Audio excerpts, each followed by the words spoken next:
If you stand by Lake Lanier after midnight, you might hear it.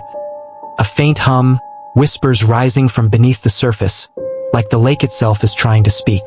Locals say it's the sound of a town they drowned, a place buried alive under 50,000 acres of water.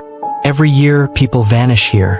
Boats sink without warning, swimmers disappear in shallow water, and those who make it back talk about hands, cold and unseen, pulling them under. Some call it cursed, others haunted, but everyone in Georgia knows one thing.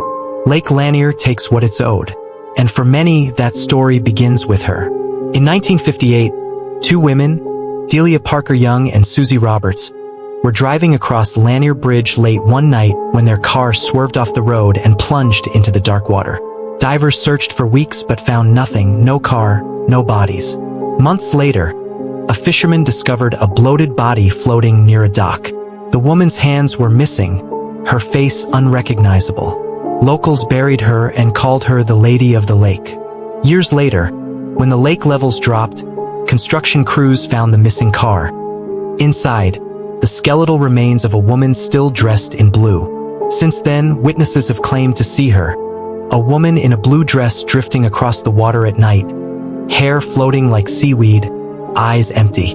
She appears on foggy nights, always by the bridge, always reaching for something that isn't there. Some say she's searching for her missing hands. Others say she's searching for the road she died on. But the truth is, the curse of Lake Lanier began long before she drowned.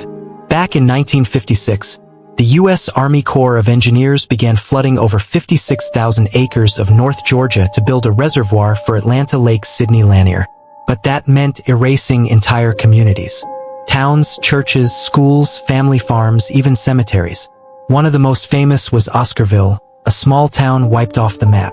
People were forced to leave, and when the water came, they say you could still hear church bells echoing as the valley filled. The living moved on, but the dead stayed behind. Locals warned that you couldn't flood history and expect it to stay buried. And when the lake filled, strange things began happening. Boats flipped in calm water. Engines stalled for no reason. Swimmers vanished in shallow areas. Survivors described feeling something grab their legs, freezing cold, dragging them down. When they looked around, there was nothing but darkness. Since 1956, over 700 people have died or gone missing in Lake Lanier. Divers say it's the hardest lake to search, filled with trees, cars, and half-buried structures. They say it feels like swimming through a ghost town. One diver described it best. It's like moving through a graveyard that still breathes. Because when divers reached the bottom, they found roads, building foundations, even the outlines of an old racetrack. The skeleton of Oscarville still standing beneath the surface. They've reported strange sounds in their headsets.